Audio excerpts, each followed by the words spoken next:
ముందుగా మనమంతా మన చేతులెత్తి పరిశుద్ధ గ్రంథాన్ని ఘనపరచుదాం. ప్రైజ్ ద లార్డ్ చెప్దాం. Praise the lord. ప్రభుకు స్తోత్రం. హల్లెలూయా. ప్రియులరా, ఈ సమస్తము నూతనమైనవిగా చేయబడుతున్న విషయాన్ని నీవు గ్రహిస్తున్నావా? నూతనపరచబడాలని కోరుతున్నావా? ఇంకా పాత జీవితంలోని ఏడ్పులు, పెడబొబ్బలు, అపవిత్రత ఇంకా నీకు కావాలా? ఎంతకాలం ఈ అపవిత్రత క్రింద, ఎంతకాలం ఈ బాధాతప్తమైన లోకంలో జీవించాలని కోరుతావు? ఎంతకాలం జీవించినా ఈ శరీరం కుళ్ళిపోవలసిందే. అది నూతన శరీరంగా మార్చబడే వరకు ఊరుకోడు దేవుడు. అది సమస్తమును నూతనమైనవిగా చేస్తున్నాడు దేవుడు. విశ్వాసి నిన్ను నూతనమైన వ్యక్తిగా చేయబోతున్నాడు. అది సంతోషమేగా. అయితే ఈ నూతనపరచబడే ముందు కొంత బాధ, కొంత వేదన తప్పల, అనుభవించక తప్పల, ఈ సంఘర్షణ తప్పల.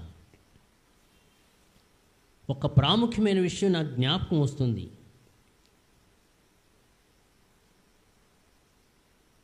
దేహినోస్మిన్ యథా దేహే కౌమారం యవ్వనం జరా తథా దేహాంతర ప్రాప్తి ధీరస్తత్ర నముహ్యతి. ఆ పెద్ద ఆయన చెప్పాడు. పెద్ద ఆయన అంటే మీకు అర్థమవుతుంది అనుకుంటాను. ఆ పేరు ఎత్తడం అనవసరమని ఎత్తడంలా. చాలాసార్లు పెద్ద ఆయన ఒకడే పెద్ద ఆయన, పెద్దమ్మ కొడుకు. పెద్దమ్మ అంటే దరిద్రపు తల్లి, అది పెద్దమ్మ కొడుకు. సరే, పేరు ఎత్తను, అనవసరం. పెద్ద ఆయన చెప్పాడు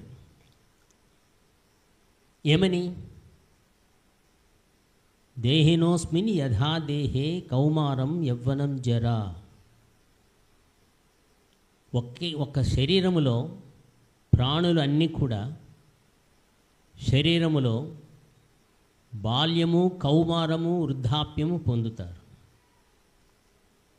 బాల్యము భలే జాగ్రత్తగా అర్థం చేసుకోవడానికి ప్రయత్నం చేయండి. ఇది అంత తేలిక అర్థమయ్యే టాపిక్ కాదు. ప్రయత్నం చేస్తున్నా. బాల్యము, చిన్న పిల్లవాడు, వాడు పెద్దవాడయ్యాడు, కుర్రోడయ్యాడు, ఇంకా పెద్దవాడయ్యాడు, ముసలివాడయ్యాడు, తర్వాత చచ్చిపోయాడు. అటువలే దేహినోస్మిన్ యథా దేహే కౌమారం యవ్వనం జరా తథా దేహాంతర ప్రాప్తి. అటువలే ఈ దేహమును విడిచి మరొక దేహాన్ని పొందుతాడు. వినండి జాగ్రత్తగా. ఈ దేహమును విడిచి, ఏ దేహమును? బాల్యత్వాన్ని, కౌమారత్వాన్ని, ముసలితనాన్ని పొందే ఈ శరీరమును విడిచి వేరొక శరీరాన్ని ధరిస్తాడు. తథా దేహాంతర ప్రాప్తి. కాబట్టి ధీరుడైన వాడు నముహ్యతి, విచారించడు దీని. బాల్యములో మనిషి ఆలోచన ఒకే విధంగా ఉందా? కౌమారములో ఉన్న కుక్క యొక్క ఆలోచన,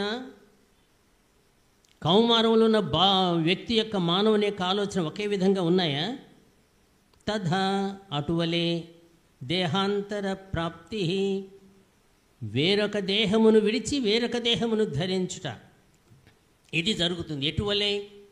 యథా దేహినోస్మిన్ యథా దేహే కౌమారం యవ్వనం జరా తథా అటువలే. బాగుండలా పోలిక. పోల్చినవాడు సామాన్యుడు కాడు, పెద్ద ఆయన, ఈ సమస్త సృష్టికి పెద్ద ఆయన. అంతటి పెద్ద ఆయన ఆ తప్పు చేస్తే పెద్ద ఆయన కాబట్టి పోనీ చూడనట్టుకు పోదామా అంటామా? వీలు కాదు. పెద్ద ఆయనే కాదు అనం. కానీ ఇంత భయంకరమైన అసత్యాన్ని సత్యంగా చూపించాలని ప్రయత్నం చేస్తున్నవే, అది మర్యాద కాదు. పెద్దవాడుగా మాట్లాడు. సత్యాన్ని సత్యంగా చూపు. సత్యమేవ జయతే. సత్యమే జయిస్తుంది. సత్యం ఏవ జయతే. సత్యము మాత్రమే జయిస్తుందని అది కదా మనం చెప్తుంది. అలాగైతే సత్యమే జయించాలి. సత్యానికే జయం, విజయం. సరే, నువ్వు చెప్పిన ఉపమానాన్ని బట్టి చూపిన మార్పు జరుగుతుందా లేదా? ఏరా పిల్లలు, మార్పు జరుగుతుందా? బాల్యం, కౌమారం, బాల్యము నుండి కౌమారములోనికి మార్పు, కౌమారములో నుండి వృద్ధాప్యంలోనికి మార్పు, మార్పు మార్పు మార్పు. మారుట మనం తీసుకుంటున్నటువంటి ఆహారం విటమిన్ ఏ ఉంది. విటమిన్ ఏ తినాలి అంటే క్యారెట్ తినాలా? మనం తీసుకుంటున్న క్యారెట్ విటమిన్ ఏగా కన్వర్ట్ అవుతుంది. వస్తున్నా, చిన్నగా దారిలోకి వస్తున్నా, చిన్నగా కన్వర్ట్ అవుతుంది. విటమిన్ ఏగా తీసుకోము, ముడి పదార్థంగా తీసుకుంటున్నాం. అది విటమిన్ ఏ. క్యారెట్ని తింటే ఆ క్యారెట్ మనలోనికి వెళ్ళిన తర్వాత కన్వర్ట్ అయ్యి మార్పు చెంది విటమిన్ ఏగా మార్పు చెందుతుంది. అది మనకు చర్మ రోగాలు రాకుండా కాపాడుతుంది. Vitamin A. ప్రతి వస్తువు కూడా మనం తీసుకుంటున్న పిండి పదార్థాలు ఉన్నాయి, అవి శక్తిగా మారి మన శరీరానికి శక్తినిస్తాయి. ఎనబాలిజం అంటారు, కెటబాలిజం అంటారు. ఈ రెండు కలిస్తే మెటబాలిజం అవుతున్నట్లు. సరే, ఇవి సైన్స్ విషయాలు. కానీ జీవనక్రియ జరగాలంటే ఎనబాలిజం సమకూరుస్తుంది, జీవ వృద్ధిని చేస్తుంది. కెటబాలిజం ఆ సమకూర్చబడిన దానిని శక్తిగా విచ్ఛిన్నం చేస్తుంది. ఆ శక్తి ఉంటే కానీ మనం బ్రతకం. ఎనబాలిజం, కెటబాలిజం రెండు కలిస్తేనే మెటబాలిజం, జీవనక్రియ. మనం బ్రతికున్నామంటే మెటబాలిజం. ఎంత అన్నం తింటున్నామంటే మెటబాలిజం కారణం, ఎనబాలిజం, కెటబాలిజం కారణం. ప్రియులరా, జాగ్రత్తగా గమనించండి. మార్పు చెందుతూ వస్తుంది మనం తీసుకుంటున్న ఆహారం.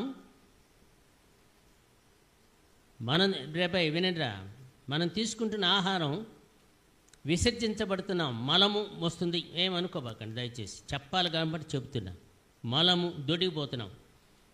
మనం తిన్న క్యారెట్కి పడిపోతుందా? పడిపోతుందా? ఏరా, పడిపోతుందిగా. మార్పు చెంది వస్తుంది. మార్పు అనే పదం కన్వర్ట్ అవుతుంది. అది వస్తేనే, లేదా చేస్తాం. అది వస్తేనే బయటికి రావాలా, మార్పు చెంది బయటికి రావాలా. బయటికి చెందింది కాస్త మార్పు చెంది ఎరువుగానో గిరువుగానో ఏదో మార్పు తయారవుతుంది. మార్పు అవసరము, మార్పు చెందుతుంది. మార్పు చెందవద్దంటే ఎట్లా? కన్వర్ట్ కావద్దంటే ఎట్లా? అన్నిటా కన్వర్షన్ ఉంది, అన్నిటా కన్వర్షన్. చిన్నపిల్లవాడుగా నా ఆలోచనలు కన్వర్ట్ అయినాయి. యవ్వనంలో క్రొత్త క్రొత్త ఆలోచనలు మార్పు చెందాయి. బీజం ఒకటే, ఆ బీజములో మార్పు వచ్చేసింది. బీజము, విత్తనం ఒకటే, ఆ విత్తనములో మార్పులు వస్తున్నాయి. మొలకు వచ్చింది, ఆ మొలకలో మార్పులు వచ్చినాయి. మొక్క వచ్చింది, ఆ మొక్కలో మార్పు వచ్చినాయి.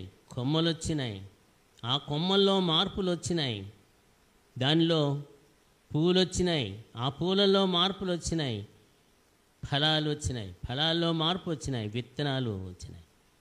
నీకు, నాకు, మనకందరికీ ఆహారంగా మార్పు. Change is the law of life అని డాక్టర్ సర్వేపల్లి రాధాకృష్ణ గారు చెప్పడం కరెక్ట్. ఆయన మహావేదాంతి, మన రాష్ట్రపతి. కాగా మార్పు వద్దు అంటే చస్తావు, మార్పు రాలేదంటే చస్తావు. మార్పు వద్దంటే చస్తావు. మార్పు కావాలి. అయితే మంచి కొరకు మార్పు, చెడు కొరకు మార్పు, అది వేరే అంశంగా తీసుకో. ఇప్పుడొద్దు. నీలో, నాలో, మనిషిలో మార్పు బ్రతకాలి అంటే మార్పు రావాలి. మెటబాలిజం సరిగా ఉండాలి, లేకపోతే చస్తావు. మారకపోతే చస్తావు. నేను తీసుకున్న ఆహారం మార్పు చెంది బయటికి రావాలి, లేకపోతే ప్రమాదం. మనం మంచినీళ్ళు తాగుతున్నాం,